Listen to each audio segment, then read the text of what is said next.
Hello guys, I am Clark from the King's Armada Entertainment. I'm sitting down with Dan Macaulay, a worship leader from Brantford, Ontario. How are you doing today? Good. First of all, I just want to thank you because that was an awesome show tonight. We're sitting backstage right now at Calvary Church. It's definitely what I needed this weekend, so thank you. So you are not the only member of your band. You had a few people up there as well. Would you mind maybe telling your fans who they are and what they play? Yeah. I have different band members I use from week to week depending, but tonight we had Jamie Ball was on guitar and vocals, and Tim Saylor on bass, and Dan Perna on drums. So yeah. And so, are those the guys you usually use, or? No, actually, in a couple of cases, those were, well, in one case, the four of us have never played together as a band before tonight, and not even with much of a practice. But that's just testament to how good they are. I played with Jamie a few times before. I've played with Tim a few times before. Tonight was my first time playing with Dan, the drummer, ever. Yeah. So we figured it out. Yeah, fun. So I noticed, the first thing I noticed when I was checking you out was your first album, Captured Again, right here, came out in 2004, and then your second album came out in 2009. So there's a 5-year gap. Why was there a gap, and what were you doing in that time period? 2004 to 2009. Well, I was mostly traveling and leading worship places during that time, and I guess I was doing some writing a little bit, but not enough that I felt like added up to a record, and also just as an independent, not having a label or something to help fund things. People always ask us, well, when are you going to put out a new album? And we're always like, well, when are you going to buy a new Mercedes? Or no, maybe it's not that expensive. It doesn't have to be that expensive anyways, but because it's expensive. It is. It's expensive to record. So, and we don't want to mess around and do a bad job, so we want to do it well. So that plays into it for sure as well. But it takes a while to write. Well, it can go either way. You can have an explosion of writing, or you can pound away and get nowhere. And there's seasons for both. So, anyways, I'm in another season of writing now, just trying to work out that. But yeah, so there was a bit of a delay. Yeah. Are you expecting the same kind of gap between your second and? No, that was too long of a gap. Yeah. I'm hoping to not take quite so long this time. They whoever they are say that after 18 months or so, people forget about you. So that's why you'll see, Chris Tallman or whoever putting out albums, every year or so. Because much beyond that, people started to kind of like move on. Yeah. So I'm not really in a position to be like that anyway. So. We have a special guest. Hi, bud. This is my son, Braden. Hey, buddy. Who might be off camera right now, but let's bring him on. Hi, this is Clark. And he's wandering around before we drive home, and he's already in his jammies, minus his shirt. So, say hi. Look at the camera and say hi. Hi. There you go. There you go. Okay. Bye, buddy. Okay, so why did you start doing music, and where did this all start for you? I started in youth group in Brantford, Ontario. I started playing piano when I was about 11. Started learning chords and playing in my worship band, worship team, youth group when I was about 15 or so. And so it just kind of grew up from there. I started playing in youth, and then became playing in church, became playing outside of church, became bigger and different things. So. Now, where did your career start as a musician, as the solo artist Dan Macaulay? I don't know. That was kind of a gradual process, I guess. It was really gradual in terms of, leading worship in youth group became, maybe I would get asked to do something outside of church at a youth rally, youth retreat, youth convention. I don't know at what time we would call it a career. I was leading worship a bunch in Bible college. Out of Bible college, I was a youth pastor for 4 years, and during that 4 years, I started writing a bunch of more songs, and those were the songs that ended up on Captured Again, by and large, and felt like God was done with me, like I was done with a season of youth ministry, and specifically that, and that I was to go and focus on music and stuff. So that was in 2003. So maybe the shift in my thinking maybe kind of occurred around there, and the album, wasn't long after that. Okay. So now the Christian worship music industry sometimes gets hammered for just always sounding the same, and there's never really it's that happy bubble of Christian music. So how do you, as an artist in that genre, how do you change your music to make it more relevant, more new, and different from the other bands out there? It's a good question. I don't know that I think about what the other bands are doing quite so much or worry about it. I just make music that I would like, which pop would be my guilty pleasure, I guess. I like pop, so there's a lot of pop influences in there. So I guess I don't think about what other bands are doing quite so much, and I try and, I'm as a songwriter, you're always trying to write something that's new or fresh, or say something in a way that hasn't been said a million times, or so I kind of approach shooting for newness in that sense. But I probably don't spend a whole lot of time worrying about not sounding like everyone else or sounding like everyone else or whatever. Just kind of make the music that I feel to make. Yes. Yeah. And sometimes it's going to sound like other people, and sometimes not. Yeah. Yeah. Doing what you like to do. Yeah. Good. So you are fairly well known, I would say. Okay. Okay. So at what point did you kind of shift from being a small band to a band where you could travel abroad and make a fairly good living doing music? Yeah. Again, it was just there wasn't some big moment. Like I haven't been signed by a label or anything. Well, suddenly you have, this kind of whatever income or advance or, so it's all just been really gradual. I always tell people who ask me, how do I start off doing music, doing what you're doing? I just tell them, be faithful in the little things. Just grow where you're planted. If that's serving in your local church, serving in your youth ministry, serving in wherever, a Bible study, whatever God has given you to be able to do, and to serve there. And one thing leads to another, and that's been my experience. That's why I say I can't point to one moment where my career suddenly started, or where I decided to this or that. It's just been in my case at least, it's been just a slow evolution or growth. So, it's and you go out and you do what God's given you to do as best you can, faithfully. One gig leads to another. Word spreads.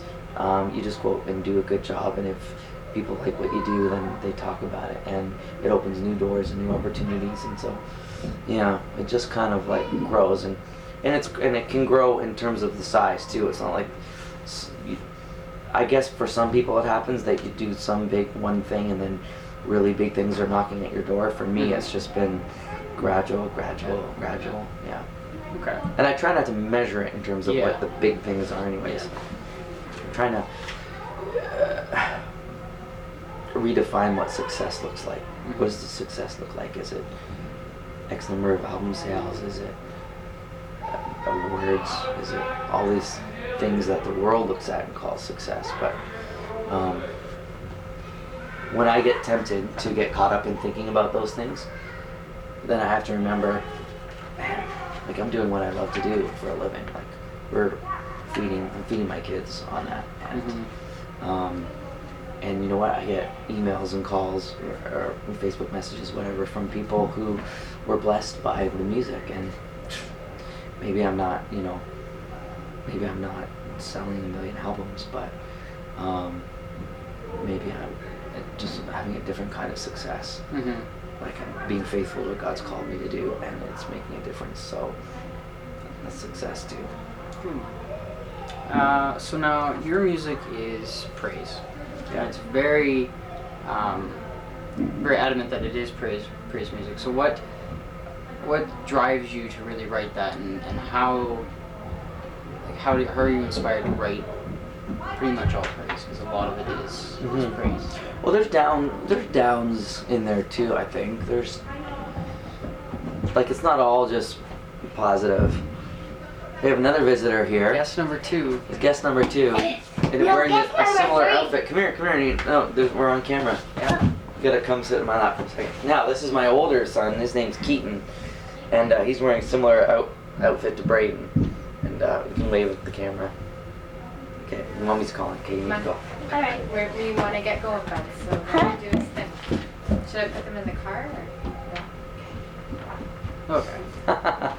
Here comes the other one. We already did him. He's been on camera already. Oh, okay. Bye, Bray Bray.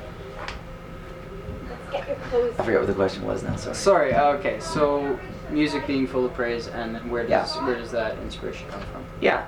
I get inspired by all kinds of things. A great sermon, reading scripture, prayer, books, other worship music. I can listen to a worship song and some thought kind of spins off it. It's not what they were saying, but it makes me think of something else, kind of thing. All those things do that, and I think the more that you fill your heart and mind with those things, then the more that is to come out. So I'm not shooting for a disproportionate happy praise thing too. I mean, there's definitely some angst in some of the music, and certainly in the Psalms, which we model worship after. I don't think we do as well in Christian music at that. Typically, we struggle with admitting that maybe there's down times, but there is. Yeah. And I think it's okay. So what are you hoping that your fans get out of your music? I'm hoping there's some encouragement there. You're gonna shoot a video for? Yeah, I can. I also just wanted to let you know they're waiting on closing up. So. Okay. All right. I'll show it. Yeah. So I would hope my fans would feel inspired, would sense the presence of God, would hear His voice, that I might be able to say something in a way that inspires someone to think about Him, to open their heart to Him, to understand that someone else has felt this way, or to take a chance and trust God. Yeah, all those kinds of things. So when you kind of mentioned this before, when you write your music, are you writing it for your fans to get what you just said you want to get out of it, or are you writing it more for personal worship? Absolutely both. Absolutely both. Yeah, because there's certainly the most moving songs usually comes out of honesty, not like trying to think up some cool thing to say, but just like a moment of desperation, a moment of need. Because then when you're writing from that kind of rawness, those are the things that people usually, they recognize the honesty in that and respond to it. So like some of the most emails and messages I've gotten over the years have been from my song Amazing, that talks about everything and you still love me, as a line in that. People always mention that line, and it's because I think so many of us have felt unlovable by God, or or by anyone, and amazed that God would love us. So the idea that, wow, He knows absolutely everything about me and He still even likes me, that's amazing. And that for me came out, that was for me. There's been other songs for me too that I've written out of what God's doing in my life, and it's almost like therapeutic. It's almost like I'm preaching to myself. At the same time, though, I know that it's a common experience that others will have, and so while I'm dealing with it myself, I'm also hoping that out of what I've learned from it or whatever, that they might grow in it too, be blessed. So now, during the show, there were a bunch of kids running around. Not just your one, there were a bunch of other ones. Was that distracting on stage to see them, climbing over chairs, running around? Did it distract you at all, or is it, just after doing shows, you're kind of used to that? I'm kind of used to it. Yeah. I think, I've done often say over the last 20-something years, I've done shows in all kinds of different scenarios. Mm-hmm. Everything from screaming children to coffee shops to everything. Mm-hmm. And I think every time you just go and do that, you just get better at it and you get stronger at it. So Yeah. now it didn't phase on me that much because I've done worse. And honestly, I appreciated the energy. Maybe it's because I like kids and I have kids, but I appreciated the energy, and they were jumping around, dancing around, but it was kind of fun. They were cheering too, so Yeah. so felt fine. It was fine. So, which of your songs that you have recorded on either of your albums, which was the hardest for you to finish, either writing or recording, finding that last note or that last line? Which one gave you the most trouble? Or was there one? The first one that pops into my mind that I really labored over the lyrics, trying to get them perfect, was maybe In Awe. Yeah, maybe In Awe. Just, there was a lot of alliteration that I was going for. There was a lot of, just I was trying to be ultra specific, and I was really trying to be crafty or something on that. I don't know. So it took me a while to really get the wordings that I wanted, so that took a little longer. Yeah. I'm big on lyrics a lot. The importance of lyrics, of saying things that mean things, and what do they mean, and what theology are you teaching people? Because if you're replacing old worship choruses and songs that we've sung for years that have great theology in them, if you aspire to replace people's singing with something new, it better have as much strength and theology in it too. So, and it matters. So, so I would say I was laboring over the lyrics. Laboring. Hi. You want to wave on camera again? How come you're wet? You feel wet. Water bottle. Your empty Yeah, water you just dumped bottles water are- all down are yourself. empty. All right, go see Mama. More mama. More Come Mama, here. yeah. Okay. You done with that answer? Yeah, I think Okay. so. Okay. So, what Christian band today would you say has the best keys in their music? Keys? Piano keys, keyboard. Yeah. Christian band? Yes.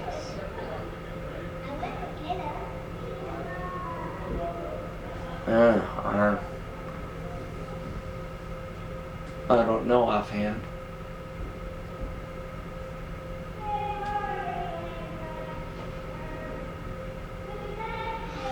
No one's coming to mind. No. No, I can't think of anything specific. Okay. Then, what is your favorite band? One band that you look up to? I've always looked up to Michael W. Smith. He's been like a favorite of mine forever. Mm-hmm. Still do. I really look up to Paul Blosh as a worship leader.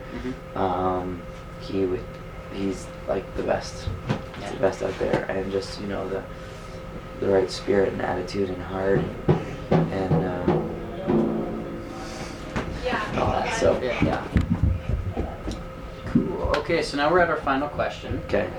What is your favorite verse or verses that have really inspired you and have the most meaning to you?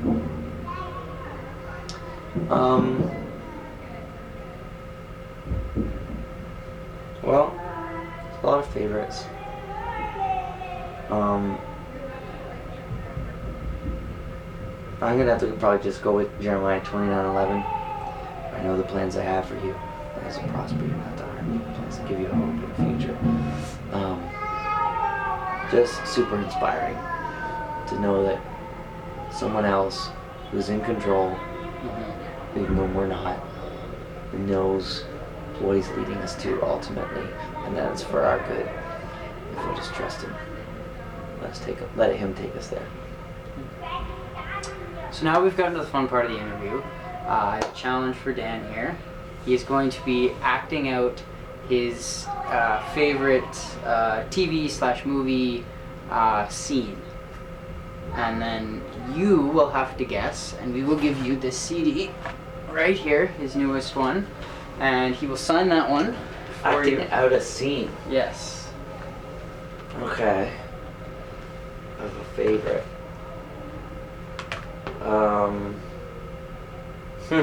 I don't know. Listen closely.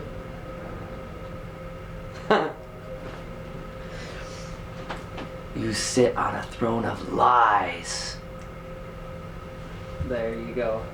Can you guess from just that? No, I can't. I need time to think too. It's been a long day for me as well. So I will grab 3 hints from you as well. Okay. Just one-word answers. About what the scene is? Or about the movie or show? About the movie or TV show without giving away the title. Okay.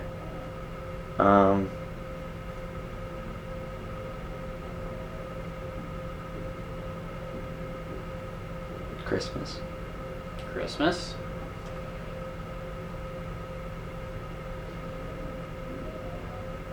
Maple syrup. Maple syrup.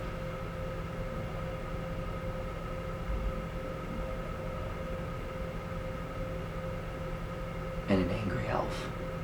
And an angry elf. Okay. There we go. So now, what you guys are competing for by commenting on the Kings Armada Facebook page, you can only comment under this video on the Facebook page of the Kings Armada, not Dan's and not my YouTube page. It has to be the Facebook page. That's the only place that I'm accepting answers. And so you're competing for this CD, which Dan will sign. Yes, I will.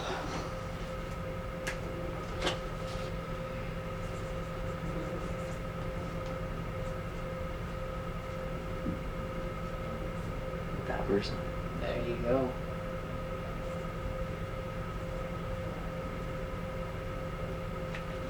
Perfect. Thank you. Jeremiah 29:11. There you go.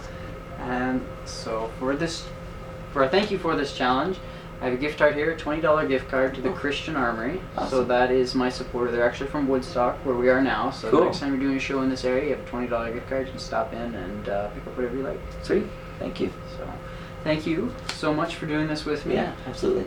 Yeah, so I will throw down into the description the links to both our pages. Make sure to like and subscribe and get him a bunch of fans. So thank you guys, and we will see you next time.